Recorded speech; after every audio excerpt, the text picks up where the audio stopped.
And what does that look like in the scope of a busy working family or a busy person trying to make a living and do some interesting work or change it? Like, what do you do and where do you do it in that 24-hour cycle?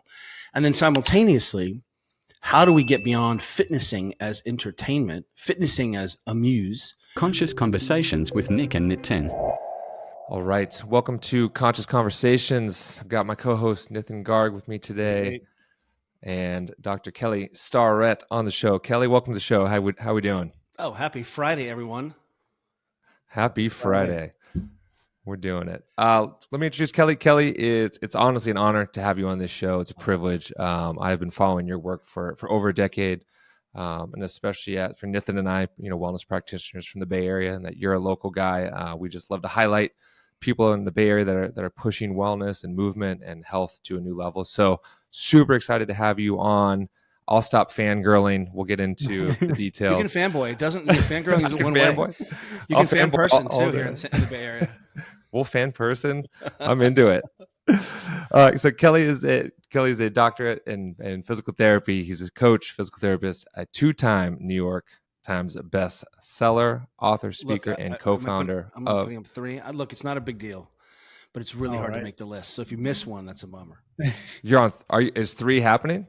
Are we 3-time now? We're 3 times. You got to update the bio. Bio is just telling me 2. I'm not. Look, it's such a pain. Look, I'm sorry. I just interrupted. It's such a pain in the butt, and it's impossible. No one reads books anymore. I don't know if you've seen any of these.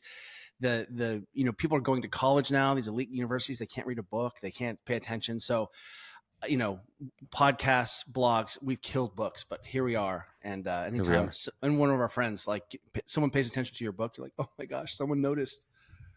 So 3 times New York Times bestseller, author, speaker, and you've been featured on 60 Minutes, The View, Joe Rogan, Men's Health, Tim Ferriss, done it all. So thank you for coming down to us and hanging with the people down here. We really appreciate it. Oh, if you haven't been in an elevator with Whoopi Goldberg on The View, you haven't really made it as a strength coach, have you? Oh, that's what they tell when you read the books. That's what they tell you. Oh man. Well, Kelly, why don't you introduce yourself? Well, I want to start by saying it's so great to have this conversation. And what I love is your movement backgrounds and that really ultimately all roads lead to Rome.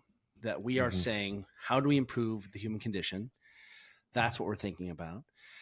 I think movement and movement practices and sport practices are the only tool left to transform society. I think politics and religion and sort of spiritual practice don't wrap their arms around enough people. And potentially what we have with sport is a way of unifying communities and physical practice, unifying community and creating micro community. But the other thing is it creates this perfect framework for understanding who are we as humans? What do we need to do every day to take care of ourselves and show up? And how do I do that for a lifetime? So it's not a 30-day cleanse. And, I do the hard 75, no dis. I mean, any practice is a legit practice, but if you abandon a practice after you've done the practice, that practice was insufficient. So the short story is that I grew up in Europe with my single working mother. I played every sport I could play. I kayaked, I skied, I was in the woods, and I really had a feral upbringing in the Bavarian Alps. I mean, that really sounds like a trope, but it is. And I moved back to the States, started playing football, went to this big high school in Virginia. Mom remarried. And I really sort of kept this love of performance alive. And I discovered the weight room. That was the first time I really discovered the weight room. I discovered sort of the technical aspects of human movement when I was ski racing.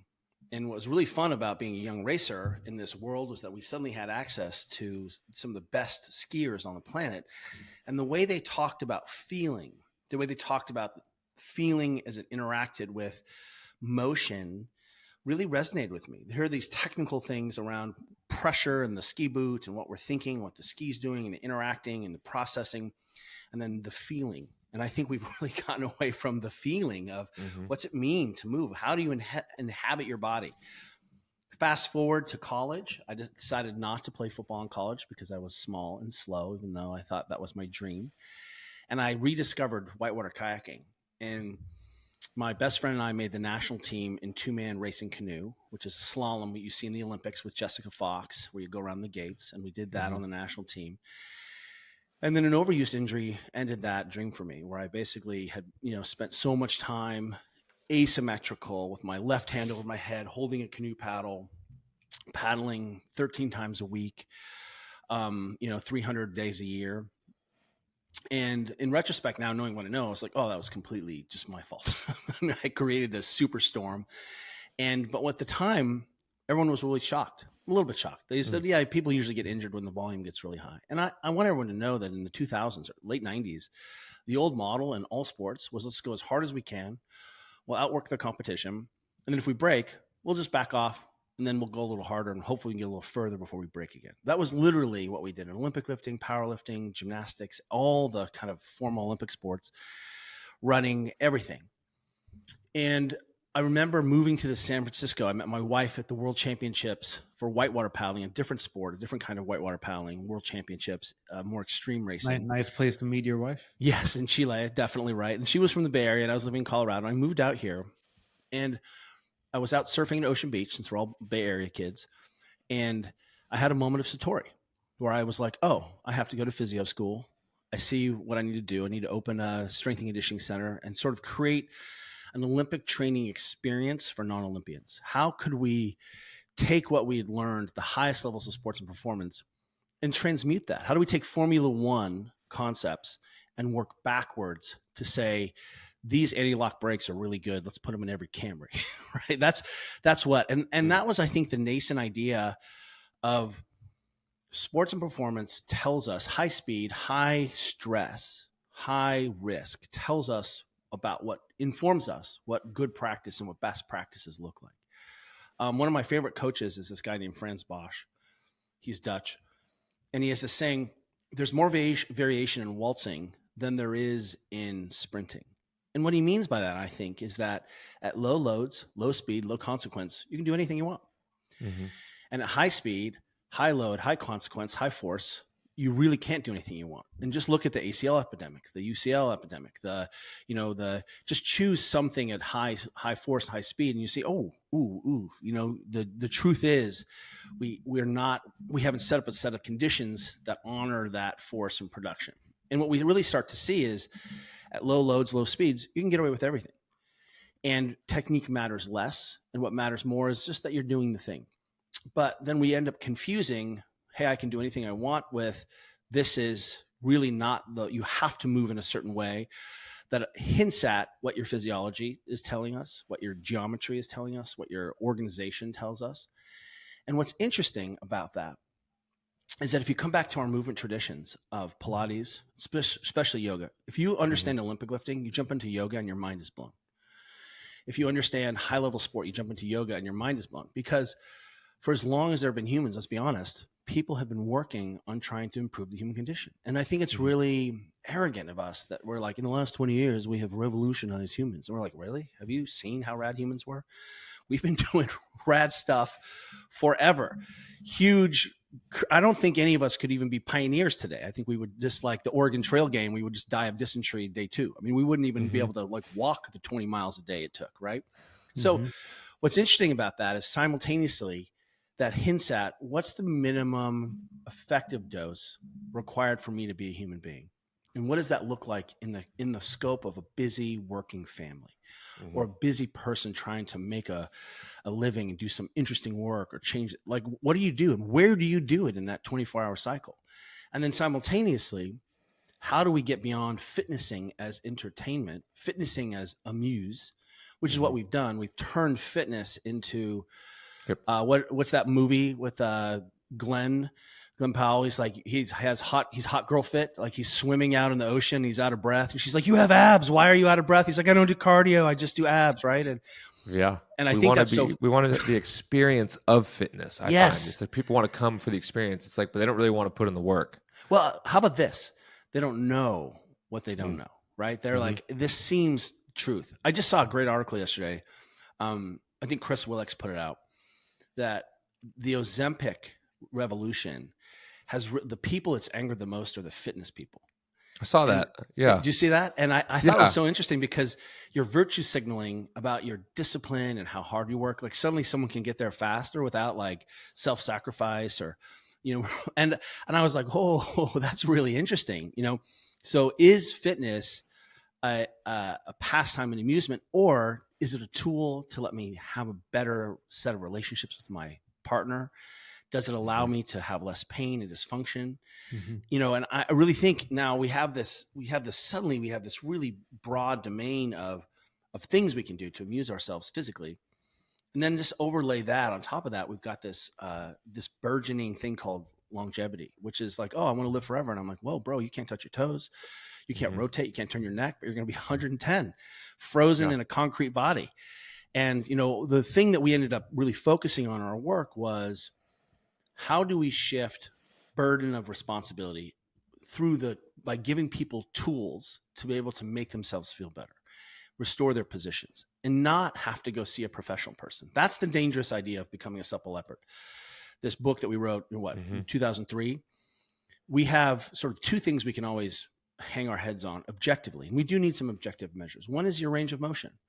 And if you go to any yoga class, yoga is based on having normal range of motion. And clearly people can take it too far. Like, it Mhm. becomes a little bit circusy if you're not careful. And that's, like I said, it's no different than any other trapping of any other sport, right?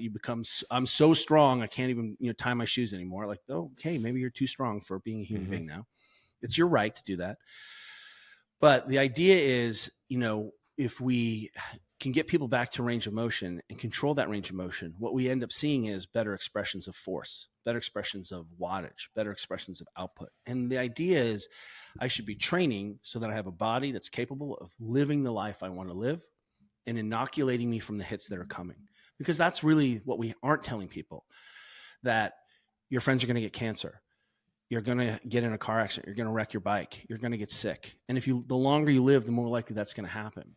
And so suddenly we have like 20-year-olds, who are being maniacs, not necessarily doing the best things that we've learned. I'm 51.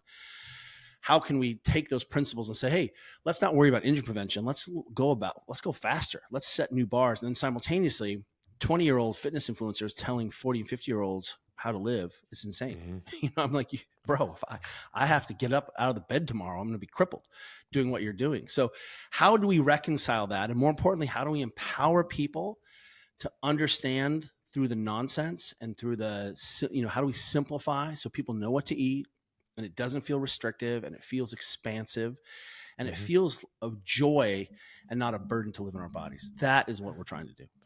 Yeah, I love that. So just because you brought in yoga, I got to ask this question. I don't know if this is a tale around you, but there's a story around you that you went into a yoga studio like 15 years ago, and that you're in the room and the yoga teacher walks up to you and she's like, "Hey, like if you need modifications, if you're not flexible, if you need help moving, like, please let me know." And then you're in the back of the room doing all the poses and stuff. Is that story true or is that totally made up? No, it's true. I was in Australia at this resort and I Yes. walked in like 5 minutes late. I was early, but I was 5 minutes late and every spot had been taken and they were all the caricatures of the kinds of people that you would find at a resort doing yoga, like very passionate yoga practitioners. And they looked around and they were like, look at this poor mofo. Like, he's not going to be able to do anything, and and it was condescending. It was so bad. I Yeah, was like, oh, I bet. yoga is now a contact competitive sport. Let's go. Oh And, yeah. and at the end, she did come up and she apologized. She's like, I didn't realize you were a yogi. And I was like, I'm not. I don't do yoga, lady. I just came in and trounced on your, I was like, look, I get hot. I have a breath practice. I work on my positions. I try to have control. Oh, you mean you do yoga? Yeah, I do yoga, but just wrapped in the worlds of barbell and movement training. And I think that's what's so fun. Yeah. I want people to, if you walk away from this, I want you to say, get out of your lane, go explore your body, go take a lesson, go work with a new teacher. Oh, there's someone who's hot shit doing Pilates. Go do that person. Go see what's up. Go test your fitness. Go see how righteous your elite fitness is by jumping into a new thing. Oh, you haven't done triathlon? You haven't ridden a bike? You haven't done a 5K? What we're really, I think It's Georges Hebert who wrote. He was the original founder of Movement Naturel. This is a French movement system that came around kind of World War One, pre-World War One maybe. And if you look at the fitness standards that he proposes, it's insane. The body control, the strength, the cardio, the swimming, the running. And I'm just like, hey, can you just, and his definition of fitness was be useful. And I really love that, like be useful. I And like what that we a lot. see is this notion that, well, the aesthetic, I'm good at it. I get a little positive affirmation. It becomes my identity. It's like, hey, I'm good at this. You show up in my class, like I'm the best student who've, memorized the dance steps. And that's in everyone, the 5K, the run club, the CrossFit gym, the yoga studio. And really, that's just, of course, about ego, but it really speaks to the fact that we want to remind people to continue to be curious and humble and joyful, and then go explore your body. Like, don't just become an expert in a single verticality. Become good at that, and then go every once in a while, go check yourself. And which is why it seems like, sports are fun. Like it brings in that element of, okay, I'm not just lifting weights. I'm not just running on a treadmill into empty space. Like there's an element that engages people. Now I know you were talking about, Kelly, how that may have been taken too far, where it's become more about amusement in all these various ways, and less about okay, there's also a purpose to what we're doing and why we're doing it. We're physical beings. I think you hit it. Sport is actually like we're training for something. Otherwise fitness can kind of be a little recursive. Like, I do 10 minutes of downward dog, so I can do 11 minutes of downward dog, so I can do 20 minutes of downward dog, so that I can set a world record in downward dog. Like, that sounds dumb, but then you're like, oh, pull-ups. I have more pull-ups, so I can do more pull-ups. I run, so I can run more, so I can just never stop, running. And what you see is that, like, what's the goal? And some of the goal is body management, and some of it is psychological, and that we, again, lots and lots of goals here. But to your point, one of the reasons I love sports so much, or activity or play, is that we're theoretically using that fitness to go do something awesome, whatever that looks like: dancing, walking on the beach, hiking.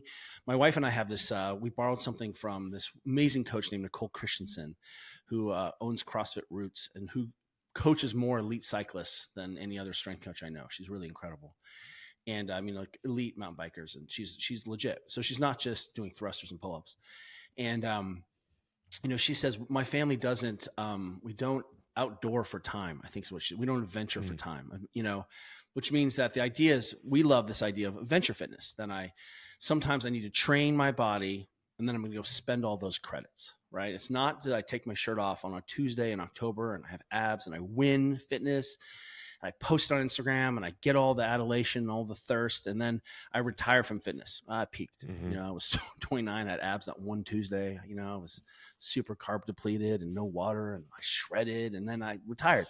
So I think, how do we simultaneously make progress, develop community and practice, and then say, hey, you're going to be 110 years old, and I want you to be able to use your body for 110 years. And I think one of the things that drives me crazy is that your range of motion and control of that range of motion is the one thing that doesn't have to change as you age. Like, you're never going to run the engine as hot as you did when you were 20. That's okay.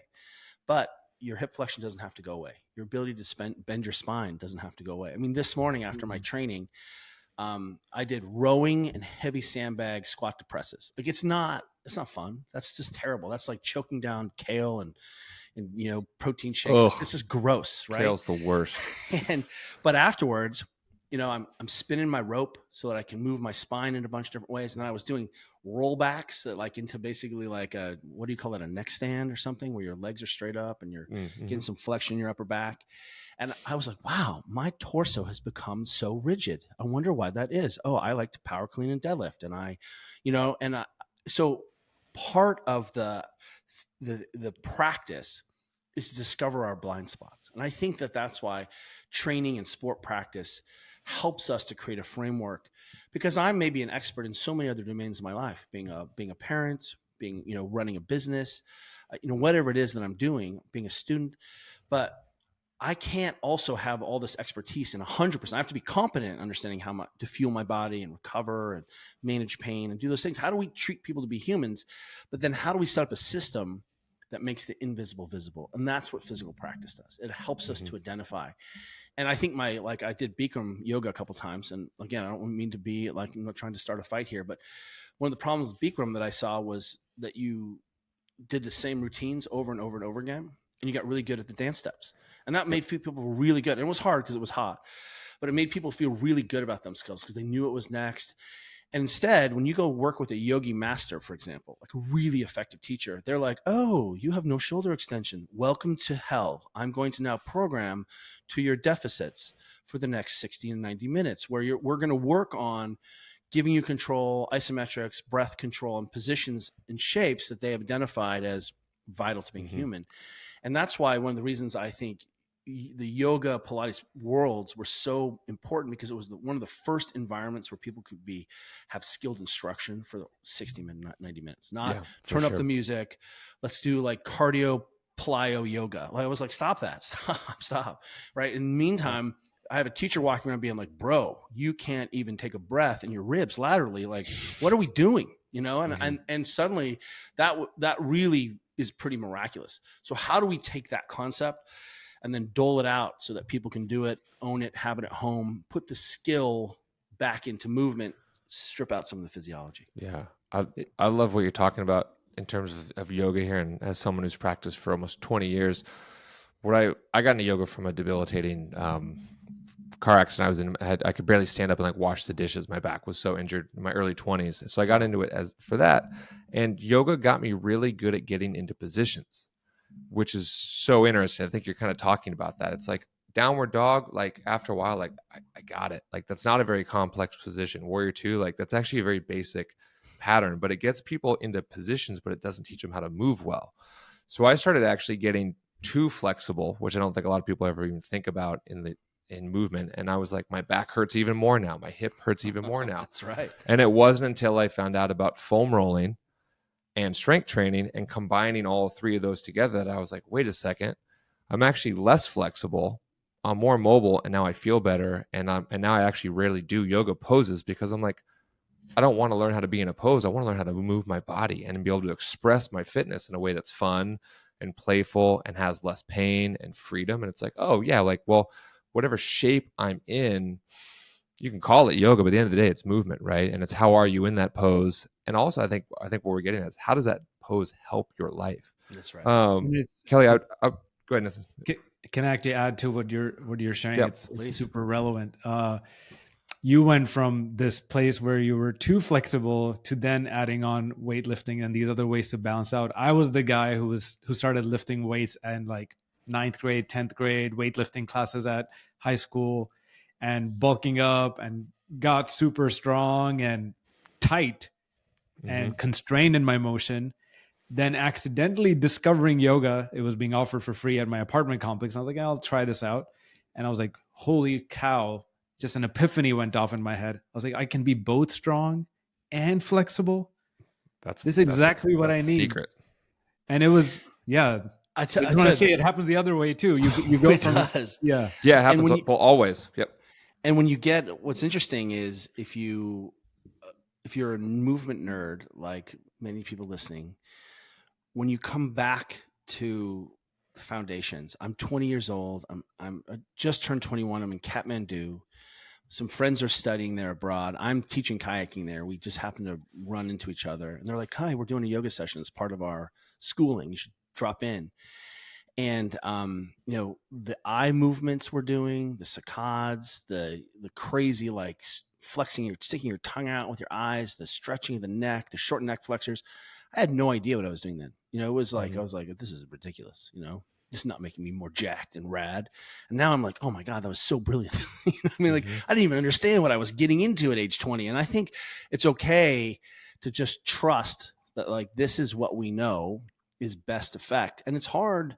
I think it is difficult for people to parse through a lot of the information they're getting, social media, et cetera. We see a lot of people go to these transformation programs and the first thing they do is fast, and I'm like, oh, so you want the weight loss because that's how you think that's your measure of success is body composition change. Nothing else, not your sleep, not your VO2 max, not your strength, not your ability to move pain-free, just like your body composition. And, I think it's easy to fall for these gimmicks. Massive calorie restriction over 2 or 3 months works. And then, what happens after that doesn't work. It's not sustainable. So how do we develop these practices? And what you said, between myofascial care, some, conscious, strength training, plus a movement practice, recovery practice, breath practice. I'm like, wow, you're going to be really, really functional. You'll be helping me off the toilet when I'm 100. Thank you. Yeah. Yeah. And I tell people, I'm like, I'm 41, you're 51. My body feels better than at 31. Oh man. And it's like, man, like, I didn't know that was going to happen. And it's like, that's Didn't know it was exciting. Yeah, No. right. That narrative kind of wasn't out there 10, 20 years ago, right? Like this is where I think we're really developing now as we're going, oh, we've got all this stuff, but how do we move better? But so Kelly, question I have is I'm interested in is I saw you and your wife talking about small hinges and how they swing big doors. And you were referring to, let's bring fitness and wellness down to some basics. Like what are the 3 small actions that, let's say, the average person listening can do daily that's going to have the biggest effect on their life, and really maybe that minimum effective dose that's going to make their life better? Let me introduce you officially to the 8s. I don't even know if we've talked about this yet. I think I was Juliet and I we're talking with some friends, and I was like, check out the 8s, and she was like, you just come up with that, So here's the 8s. This is so easy. I need you to lay in bed for 8 hours, and you can't look at your phone, and you don't have to sleep, but you have to lay in bed. If you can't sleep, because we have a lot of dishonest conversations about sleeping, people are drinking, hitting so much weed to sleep, right? So much alcohol to self-soothe. Look, I understand your life is stressful, but we're being dishonest about the cost of the implications of this disrupted sleep, right? We finally are moving away from Ambien. Ambien is so gnarly. But one of the things we're seeing is, hey, if you can't sleep, that's okay. We're going to retrain your brain, but I just need you to lay in the dark for 8 hours. And you can just meditate, breath, lay, daydream, but just lay there in the dark. You can recover, even that. So first is 8 hours. Second is I want you to walk 8,000 steps. And you're going to get a ton of calorie control. You're going to see your neighbors. You'll get some sunshine. Turns out the average American spends 120 minutes outdoors a week. So we can do better than that. So A week. But I'm into decongesting your body.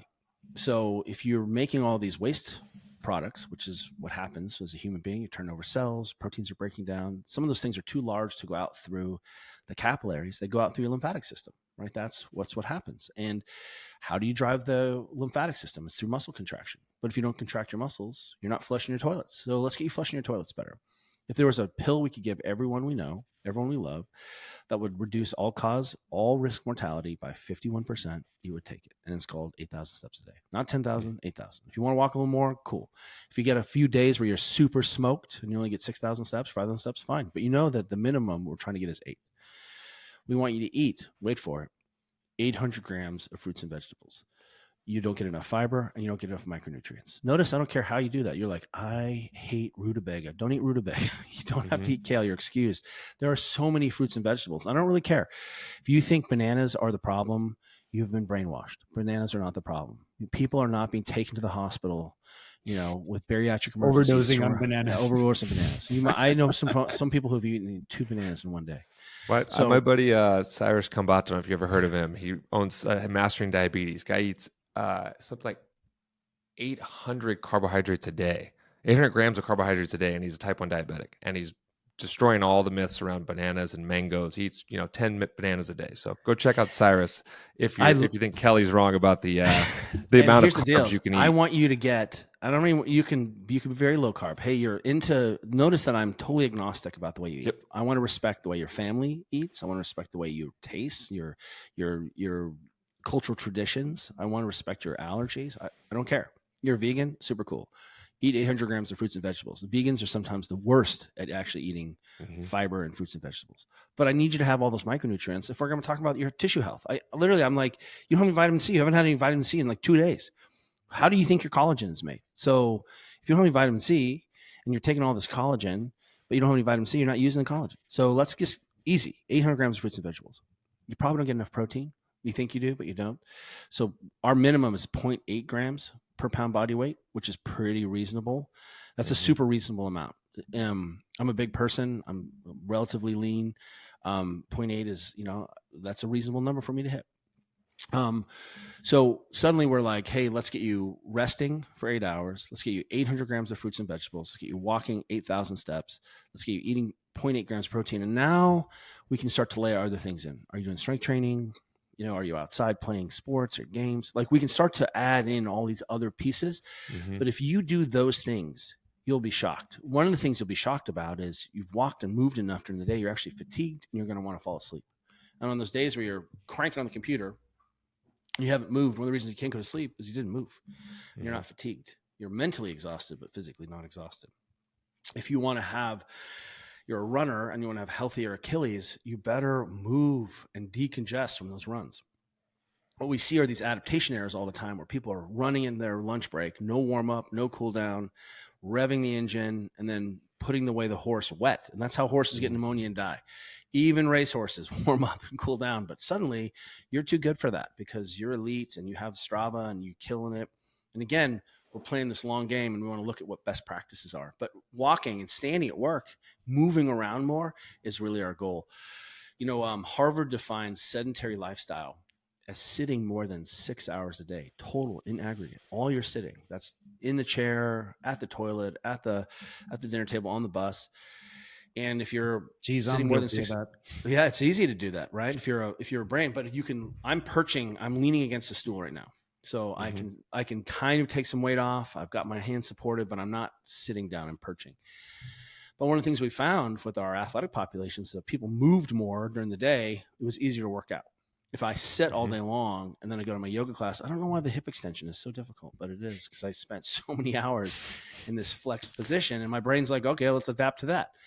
So if we look at the body as an adapting machine, suddenly what we can start to say is, well, what's essential to how we adapt more effectively?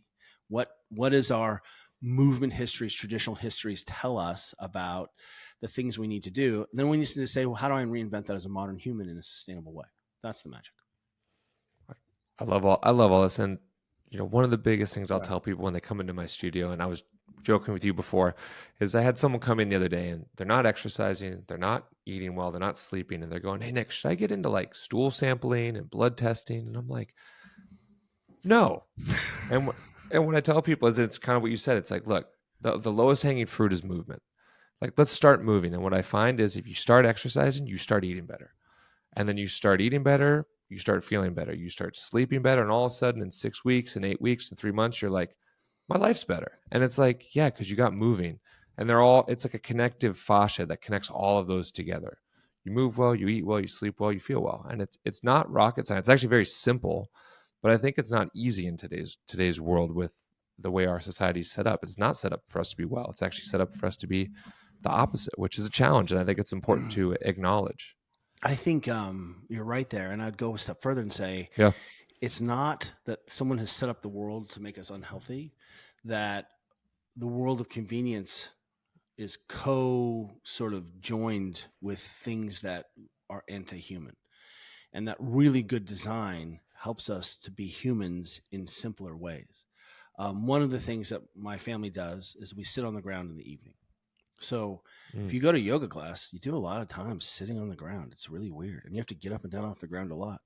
And if you do that, you don't ever have to practice getting up and down off the ground or sitting on the ground because that's part of the practice. For the rest of us, sometimes we're like, hey, I actually need to get up and down off the ground and I need to sit on the ground. And if you just sit on the ground for 20 or 30 minutes, your hips and back and everything will change in such dramatic ways. And when you need to sit crisscross applesauce or kneeling or sasen or side saddle or 90-90 or downward dog with your legs straight out in front of you, inverted downward dog. Ooh, everyone's doing the mind gymnastics there. But there's a reason that there are these positions that are foundational to a lot of our movement practices. Stiff-legged deadlifts and downward dog are the same. An L-sit or active straight leg raise are all the same. What we're really looking at is, do you have 80 to 90 degrees of hip flexion, when you're in that long lever position, legs straight out. And so if you start sitting on the ground, what you'll start to see is, wow, I don't have to work as hard reclaiming these fundamental positions. And it used to be that we did a lot of ground-based activities. We slept on the ground, we toileted on the ground, we cooked on the ground, we interacted on the ground. The chair is relatively new in our 2.5 million years of evolution. Everyone, in 10,000 years, you would recognize yourself. I'm a little fatter, your femur is a little longer, but we're the same humans that we were 10,000 years ago. Exactly the same. Kelly, I have something that's coming up. Is I'm wondering to hear from your experience. Do you feel like we've been somehow seduced to think that we don't have to take care of our body, like this sense of convenience, Good question. ease, and these days with more and more social media anchoring around short clips, shorter and shorter attention spans and all this, there's this sense of like, oh, somehow we don't need to pay attention and everything can just be super drop dead easy. We don't need to do anything. And I'm curious if there's weight to that. That's just something that's been coming up for me. How about that? That is I think that's, yes, right? Because people are all products of their education and their system and their background. And certainly, if I'm talking about longevity and I'm saying my protein bar is the perfect bar, or this pill is for mitochondrial health, that's a real buzzword, mitochondrial health, right? And I'm like, oh, I just have to take a pill now, and then I can go back to my computer and get in my, my Range Rover, and I don't have to do any work. That's really nice. I would love Mm-hmm. show me, oh, that's Ozempic. It really is, right? Where I just suddenly am able to take something that, and again, we have friends. Ozempic has changed their lives. They're Mm-hmm. overweight. They have medical needs, right? I'm not judging anyone, but I'm just saying that it really, we still have to do the work. You still have to load. Do you remember? There was like osteoporosis was like a world epidemic in the 90s Mm-hmm. and early 2000s, and they made all these calcium chews for women. Do you remember this Vivactin calcium chew? And it turned out taking all this calcium and vitamin D didn't change anyone's bone density because they weren't Mm-hmm. loading their bones. Yep. They were just right, like, oh, what you need is more calcium, and it turns out that what you really needed was to bounce and jump and actually load your bones so that you could call for that calcium. Mm-hmm. And so I think that's, now go back further and we're like, well, what's the first convenience? Washing machines? I mean, air conditioning, right? You start to go further and further and you're like, well, it was really useful to have this, this animal plow this field. And I think it's just a natural function of seeking for efficiency. Yeah, I think it is our important. current, if it feels like our current just society has made things so easy. It is actually very easy to not have much movement. Oh yeah, absolutely. You don't have to move. We'll put we did a project with Nike. We were working with Nike and Fuel Band. Remember the Fuel Band? It was like the first wearable tracker. Mm-hmm. And Nike sent us a bunch. And this is, my kids were in elementary school, and we strapped on. We just handed them out like candy. Who want a Fuel Band? Want a Fuel Band? And they were like, give them back. And kids were moving like 2,000 or 3,000 steps a day. And they just weren't moving that much. And it's interesting. The CDC and WHO say that kids need between 50 and 70 minutes of intense aerobic exercise a day. Mm-hmm. So, what's interesting about all these conversations we're having is apply them to your children and tell me your kids are loading and playing and put their arms. When's the last time your child put her arms over her head? Does she swing on a monkey bar? Do you have a monkey bar in your house? And so it's easy suddenly to not have these exposures to fundamental movement, play, position. And at the heart of this, I think one of you have said, play is such an important piece. And we have stripped 100%. play out of fitness and wellness. Now it is just a commodity. And I'm like packaging Juliet and I are working on a fitness longevity program we're going to launch in January. Real strength conditioning, our programming again. We haven't done programming for a long time, but part of the homework for everyone is you're going to have to go outside and play on the weekends. Mm-hmm. And that could be pickleball. That could be going for a hike. It could be riding a bike. I don't care. But you're not playing. And, you can throw a Frisbee for 40 minutes and have your life changed. If you want to work on deceleration and cutting as an old person, grab a Frisbee. And after 40 minutes of Frisbee, I guarantee you'll be smoked. And it turns out your elite Peloton program didn't really prepare you for that. So I really feel like pickleball will save America. We need pickleball. They say people that play paddle sports actually have the highest longevity. Like tennis players live 10 years longer. I think there's something around like affluency and like social status there. But that's why I say pickleball, right? Because pickleball is so cheap. I think you brought up Chris Willicks's thing about the Ozempic and that getting us in shape. I think there's a big miss there, by the way, and you're touching on it. Is Ozempic doesn't get you in shape; it just helps you lose weight, and it's not doing any of the things that you talked about. That's why I didn't agree with this post. It's like, no, it doesn't teach you how to move well, how to build strength, how to prevent sarcopenia. So it's like there's a big miss. Have you seen an Ozempic butt? Right, that's when people get on Ozempic and then their butts just go flat. It's got it. Yeah, you don't really eat, and you kick out all your structural proteins, and you're not lifting. You're less fat, and we definitely don't want an Ozempic butt. No, don't want the Ozempic, but that's the title of this episode, actually. How to prevent Ozempic butt. And Oh. look, it's a lot easier than you think. I think that we should have a kettlebell in every kitchen in America. Mm. And when we opened the gym in 2005, San Francisco CrossFit, underneath the Golden Gate Bridge. Sorry, the syphilis is eating the brain. I've forgotten. I drive by it every time I come off the gym. I'm That's like, right. oh man, there's the old spot. Steady old spot. And one of the things that at the time, it's hard to imagine, but you couldn't buy a kettlebell in San Francisco. We had to drive to Santa Cruz. And kettlebells are such a thing now, but we had to drive to Santa Cruz where there was Play It Again Sports, one place, a used sports store that imported kettlebells from like China. These, because we couldn't buy the Dragon Door kettlebells. They were so expensive and shipping was insane. And you could only order like one at a time. But we drove down there, we would buy kettlebells and then drive them back to San Francisco. So imagine a world where there's no kettlebells. That's less than 2 decades ago. Wow. Yeah, I mean, I probably touch one every day. I know, it's insane to think that, right? And Yeah. if you have a kettlebell, one of the things that we talk about is people just having, sometimes your life gets away from you. And we discovered this early. Part of owning a gym is that you sort of need to be fit, hopefully. Right? You should have a practice, and because if you want to become the least fit version of yourself, preaching, yeah. Well, and if you want to be the least fit version of yourself, open a gym. It's totally great. And it's like being a chef. Last thing you want to do is go home and cook. That's right. You're going to pour your fitness cup in everyone else's cup, and at the end, there's no more fitness for you.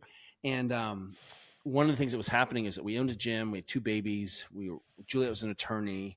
We were writing a book. Whatever. I'm just like standard person in their early 30s. And I would do the 10, 10, 10 at 10 workout, which was like 10 kettlebell swings, 10 pull-ups, 10 burpees for 10 minutes at 10 p.m. And I was like, well, that's as good as that's going to get. And I think that really taught me that I just need to, one of our friends, David Spitz, who is the CEO of Cal Strength over in the East Bay, has this great idea of never do nothing. And I think that's really what we want people to do, is that even 5 minutes of something, if you just went and did 4 kettlebell swings on the minute, right, for 10 or 15 minutes, that would transform your life over a decade. Yeah, something's better than nothing, for sure. That's literally what I find myself teaching my clients at times, is like, taking on this notion that we have to have like an hour reserved and you got to drive to the gym. Why is it an hour? Yeah, because it's easy to schedule an hour, right? Yeah, it's like, oh, I don't have an hour for a workout, so that's why I never get a workout in. It's like, no, 10 to 15 minutes of movement. If you just do that every day, even that is enough. Yeah. It's way better than nothing. It's way better than nothing. And in fact, it's that doesn't even sell it. Like, you can actually really set yourself up to have an adventurous life if you're doing all these other things and you're putting these inputs in and you're getting these sort of micro doses of, and when you have more time, take it, go on vacation. Well, Juliet and I, my wife, just everyone knows, is a 3-time world champion paddler. She was a rower at Cal. She's a mutant. And, but we know we're on vacation because we do like 3 workouts a day. Like, we're like, oh, we're going to train and we're going to ski. And then we're going to go like do a spin class and then we'll sauna. And we're like, oh, look at all this time we have. So, when we're on vacation, we know that we're able to do more. And really, I think, reminding everyone that this is such a long game and that we have the best tools and the easiest tools we've ever had now, that, put a little joy in it, be creative. There's no perfect model or perfect system. Every once in a while I should get a wild hair and, chase, a marathon PR. And then I'm super into yoga, and then I'm super into weightlifting, and then I'm super into, and just keep being curious. Yeah. I love that. Kelly, I love what you laid out, the simplicity of the 8. So I know that's something that's definitely going to stick with me. One of the other things you were explaining earlier, and I hope I haven't missed it, but you were talking about the foundations, or like the ways to measure success. One was range of motion, and I think there were 2 others, but... Well, the other one is just wattage and power. So ultimately is that I can tell you're in a better position because you're more functional, you can generate more wattage, right? That really is the thing that we know in terms of saying, hey, is energy a good way of saying that too? Yeah. Not all shapes, I mean, I can give you a lot of cocaine and sugar cookies. We can bust that. But, not all positions transfer as effectively as we'd like. And really, ultimately, it's not about having a huge set of quads. It's about being skilled and having a set of movement skills that allow me to transfer what I'm doing to a novel approach. So we define the athlete as the person who can pick up the new skill the fastest. And if you do yoga or Pilates or even CrossFit, you'll find that you can pick up these new skills really, really quickly. And that's, one of the things that I want to make sure we're moving away. Being a human means being a skilled mover, not just having a huge, ridiculous engine. Yeah. So range of motion, wattage, and what was the third one? That's it. Okay. Range of motion and wattage.